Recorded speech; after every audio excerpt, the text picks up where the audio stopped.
Hey guys, this is Potiphar with another video, and today we're going to be talking about one card, and that is how to get over this piece of shit. So, as you can probably already tell, I have a little bit better lighting. I'm using one of my things from this picture thing I got from Christmas this year. If you guys want to see it, it's basically one of these lights, and it's really freaking bright. I'm trying not to look into it because it's really bright. So, it's supposed to make like thumbnails and stuff like that. So I hope this is actually a little better. Go ahead and comment or thumbs up if you actually like this part, because if you do, I'll just keep doing it this way.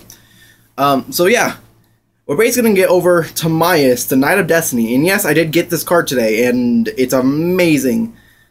So basically, its effect states this: it takes Legend Knight Timaeus, Critias, and Hermos as a fusion summon. Must be special summon from the extra deck by sending the above cards, which is the Timaeus, whatever, cards you control, to the graveyard. It cannot be special summoned by other ways. You do not use polymerization. This card is unaffected by other card effects, which means that it's basically unstoppable against other card effects. Once per battle, if this card is attacked or attacks during damage calculation, which is after Honest, but not starting the chain, or not starting the chain. In either player's turn, you can make this card's attack and defense become equal to the attack of the monster on the field with the highest attack, and your choice if tied, which won't matter. When this card is destroyed by battle, which it can be destroyed by battle, just has to be in attack position basically, you can special summon 3 Legendary Knight monsters from your hand, deck, and or graveyard, ignoring their special summon or summoning conditions. So this guy not only is pretty much indestructible by card effects, it can special summon out 3 2800 beaters that, if you remember their effects, or if you haven't read their effects, basically when they're special summoned, they can target basically 3 spell or trap cards on the field, face up on the field, and banish them. And then each one has an effect that, if it is attacked, it gets certain things, like a trap set, a monster or a spell set, or copies the effect of a monster.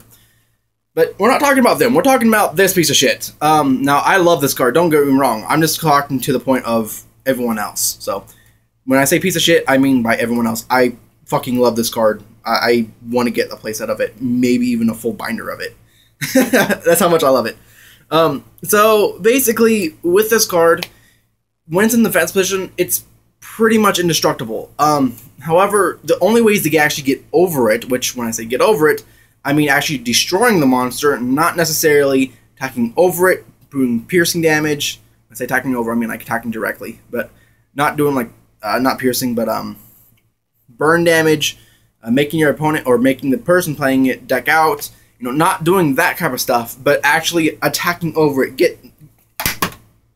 Good thing it's in Protective Seal. Getting this basically off the field and into the graveyard from the field. And there's not a lot that can get over it. So the first way to get over it is actually with the easiest way, in my opinion, which is playing Super Heavy Samurais. This guy copies the highest attack, not the highest defense, or highest attack or defense. So Super Heavy Samurais, they usually will have 0 attack if you do it correctly, and have 35 to 6,000 or 7,000 defense. He's going to copy the highest attack. That means that the highest attack is 100. He's copying that, and he's getting destroyed. There is not much this deck can do against Super Heavy Samurai. So if you play that against this, you are pretty much winning. You have a guaranteed win, 100% win. They can't do anything about that. The next way of actually getting around it is with the card 107.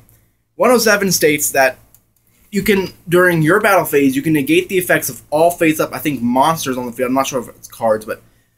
And then if an effect, which you activate and resolve, he gains an extra 1,000 during the damage calculation. He has to activate to be able to get his effect off.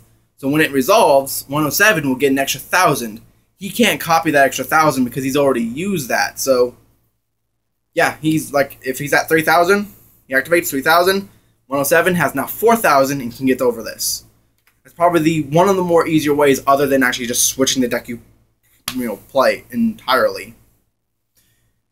Another way to get actually around this is having any card that can actually activate during the battle phase, or have an additional attack that is still considered as the same battle.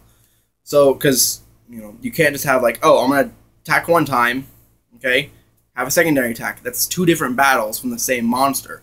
That's why you can attack. That's why you can do that. So, if you can do it during the battle step and have a second attack, and it still count as the same battle, it's just fine. Or if it's during the damage calculation, he can't do that. So, because he'll already copy the first part. But make sure your card is a Chain Link 1, because if it's Chain Link 2, he's just going to copy that Chain Link 2 and can't do anything about it. Another way is basically if your opponent decides to summon it into attack position instead of defense position, you basically can get over it. On your turn, you just attack into it, and he'll copy the highest attack, which is your highest monster. It'll get destroyed. He summons out his 3 guys. He can banish whatever he wants, and then you just attack into the other 3. Attack into the other 3, or attack into 2 of them, leaving Hermos on their field, because that's the one that can actually copy the effect of a monster till the end of the turn, and he can just keep doing that. So you want to get over basically those guys. If you can banish even just one of them, and they're playing one-ofs, you pretty much win. There's nothing they can do. They need to get out this guy. Other than that, there's really nothing they can do. They can't really go into rank 4s unless they're playing the Wolf build or the Trishula build, which I made the Trishula build. It's kind of fun. 2 glow up bulbs, 3 wolf, and there you go. You have Trishula. But yeah, that's pretty much how you get over him. You can do burn decks. You can do the deck out decks. You can do those type of decks. In hell, you can Solemn Warning lists. You can Black Horn of Heaven it. Oh no, you can't Black Horn of Heaven it. You can no, yeah, actually you can Black Horn of Heaven him, but it's not going to work. So basically the big one is Solemn Warning.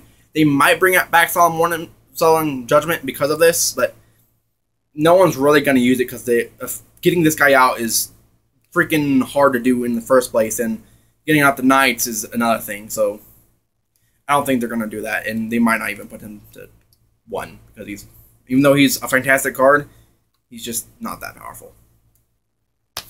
So I hope you guys actually enjoyed this video. I hope you guys actually like the new lighting style that I'm doing, and I hope you guys actually have enjoyed this type of discussion. I will be having more duels, and I'll be having more duels of this in the future, so you guys can see my deck profile, and I'll discuss over that of what to do if you are playing those decks, and especially with Lysworns and Aqueous, which I'm milling that deck, and then the Prediction, which I'll also be milling that deck. So yeah, hope you guys enjoyed the videos. Please subscribe, become a mate today, comment, rate, and I'll see you guys next time. Here comes the paw.